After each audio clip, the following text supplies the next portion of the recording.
चिकनगुन्याचे खूप सारे पेशंट आहेत की ज्याच्यामध्ये चिकनगुन्या होऊन गेला, औषध घेतली, बरं झालं आणि आता ताप वगैरे काही नाहीये, एव्हरीथिंग इज फाईन, पण सांधे दुखतात. आता हे जे सांधे दुखतात ना, तर ते जवळजवळ 6 महिने, वर्षभर असे सुद्धा खूप सारे पेशंट आपण बघतो. म्हणजे वेगळ्या आजारांचा आणि सांधेदुखीचा असा जेव्हा आपण संबंध बघतो त्यावेळेला. आणि मग हे जनरली व्हायरल आहे असं सांगितलं जातं. चिकनगुन्या कसा होतो तर डास चावल्यानंतर होतो, हेही आपण बघतो.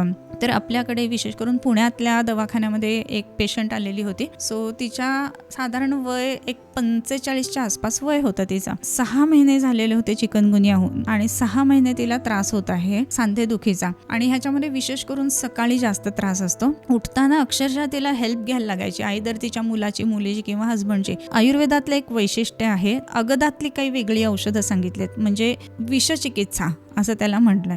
तर त्याच्यामध्ये षटपददंश असा एक शब्द वापरलेला आहे. षटपददंशातलं एक औषध आलेलं आहे, चंपकादी अगद म्हणून. तर ते त्या पेशंटला आपण दिलं की डास चावल्यानंतर आलेल्या तापातून उत्पन्न आहे. 6 महिन्यांपासूनची सांधेदुखी आहे बरं का. आणि पेशंट तिला आतमध्ये येताना सुद्धा अगदी दुखतंय हे जाणवतंय, चाल बदलली आहे, असं सगळं. 1 महिन्यानी पेशंट आली. बिफोर दॅट तिचा साधारणपणे 3 आठवड्यांनी फोन आला की डॉक्टर काय झालंय नक्की. मी अशी की आता काय बोलते पुढे. तर म्हणे मी आरामात उठते, आरामात माझं मी सगळं करते आणि मला कोणाची हेल्प लागत नाहीये. मी तुम्हाला आता 1 आठवड्याने येऊन दाखवेन ना, तर तुम्ही बघाच आता मला की माझ्यात केवढा फरक पडलाय. सो ह्या पद्धतीची औषधं किंवा हे कॉन्सेप्ट काही वेगळे आयुर्वेदामधले वापरून जेव्हा आपण औषधं देतो ना, तर असे रिझल्ट आपल्याला चांगले बघायला मिळतात अशा पद्धतीच्या केसेसमध्ये पण, विशेष करून चिकनगुन्या नंतरचं जे सांधेदुखी वगैरे असते त्याच्यामध्ये.